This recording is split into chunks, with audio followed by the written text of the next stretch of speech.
Assalamualaikum warahmatullahi wabarakatuh. Perkenalkan, nama saya Miftahul Jannah, NIM 2405021, Prodi S1 Kebidanan. Di sini saya akan menjelaskan tentang presentasi saya dengan judul Contoh Pancasila sebagai sumber etika dalam kehidupan sehari-hari. Pancasila sebagai dasar negara dan panduan moral. Peran Pancasila dalam membentuk etika dan perilaku masyarakat. Hubungan Pancasila dan etika. Pancasila sebagai sumber nilai dan norma. Pancasila sebagai sumber nilai dan norma adalah bahwa Pancasila berfungsi sebagai dasar atau pedoman hidup bagi bangsa Indonesia, yang menjadikan sumber bagi pembentukan nilai-nilai moral dan norma hukum yang mengatur kehidupan berbangsa dan bernegara. Pancasila memberikan arah bagi pembangunan karakter bangsa, sekaligus sebagai dasar bagi pembentukan kebijakan hukum dan sosial. Nilai Pancasila mengandung nilai-nilai dasar yang menjadi landasan perilaku masyarakat Indonesia, seperti nilai kemanusiaan, persatuan, keadilan, kebijaksanaan, dan keimanan.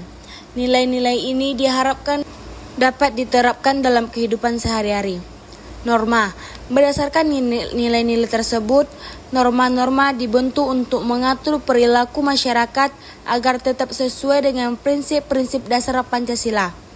Norma ini tercermin dalam peraturan perundang-undangan, kebijakan negara, serta kehidupan sosial yang sejalan dengan nilai-nilai Pancasila. Pancasila sebagai sumber nilai dan norma sangat penting untuk menjaga keseimbangan dalam kehidupan berbangsa, sehingga negara dapat berkembang secara harmonis dan sejahtera. Kemudian, etika dalam kehidupan sosial, ekonomi, dan budaya. Etika dalam kehidupan sosial, ekonomi, dan budaya merujuk pada prinsip-prinsip moral dan pedoman perilaku yang mengatur interaksi manusia dalam berbagai aspek kehidupan tersebut, dengan tujuan menciptakan hubungan yang harmonis, adil, dan beradab. Etika dalam kehidupan sosial berkaitan dengan cara individu atau kelompok bertindak dan berinteraksi dalam masyarakat. Hal ini mencakup nilai-nilai seperti kejujuran, saling menghormati, tanggung jawab sosial, dan empati. Etika sosial mengatur hubungan antara individu dan antara kelompok dalam masyarakat, agar tercipta kehidupan yang damai dan tidak merugikan orang lain. Etika dalam kehidupan ekonomi. Etika dalam kehidupan ekonomi berhubungan dengan prinsip moral yang mengatur perilaku dalam dunia ekonomi, baik itu dalam dunia usaha, perdagangan, ataupun keuangan. Prinsip-prinsip etika ekonomi meliputi keadilan, transparansi, tanggung jawab, serta perilaku yang adil terhadap semua pihak, misalnya pekerja, konsumen, dan mitra bisnis. Etika ekonomi perlu berusaha memastikan bahwa aktivitas ekonomi tidak hanya mengutamakan keuntungan, tetapi juga memperhatikan kesejahteraan bersama dan tidak mengeksploitasi pihak lain.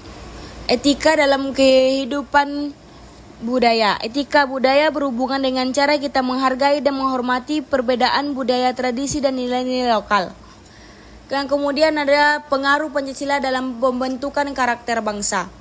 Pengaruh Pancasila dalam pembentukan karakter bangsa merajuk pada bagaimana nilai-nilai yang terkandung dalam Pancasila mengaruhi sikap, perilaku, dan kepribadian individu serta masyarakat Indonesia.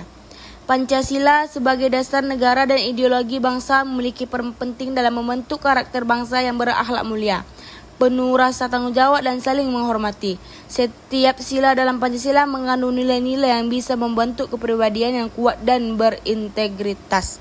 Contoh etika berdasarkan sila pertama, ketuhanan yang Maha Esa. Pertama, menghormati kebebasan beragama. Kedua, tidak memaksa keyakinan kepada orang lain. Dan ketiga, berdoa sebelum memulai aktivitas. Contoh etika berdasarkan sila kedua, kemanusiaan yang adil dan beradab. Pertama, saling menghormati dan tidak membeda-bedakan orang. Kedua, menolong sesama tanpa pamrih. Ketiga, bersikap santun dalam berbicara dan bertindak. Contoh etika berdasarkan sila ketiga, persatuan Indonesia. Pertama, mengutamakan kepentingan bersama di atas kepentingan pribadi. Kedua, menjaga kerukunan antara suku dan agama. Dan ketiga, menghargai budaya daerah lain. Contoh etika berdasarkan sila keempat. Kerakyatan yang dipimpin oleh hikmat, kebijaksanaan dalam permusyawaratan perwakilan. Pertama, mengutamakan musyawarah dalam penyelesaian masalah. Kedua, mendengarkan pendapat orang lain dengan bijak. Tiga, tidak memaksa kehendak sendiri. Contoh etika berdasarkan sila kelima. Keadilan sosial bagi seluruh rakyat Indonesia. Pertama, bersikap adil kepada semua orang. Kedua, tidak melakukan kecurangan dalam pekerjaan atau sekolah. Ketiga, membantu sesama yang membutuhkan. Dapat disimpulkan, Pancasila menjadi pedoman etika dalam kehidupan sehari-hari. Nilai-nilai Pancasila harus diterapkan dalam kehidupan bermasyarakat. Dengan menerapkan etika Pancasila, masyarakat akan lebih harmonis dan beradab. Terima kasih. Assalamualaikum warahmatullahi wabarakatuh.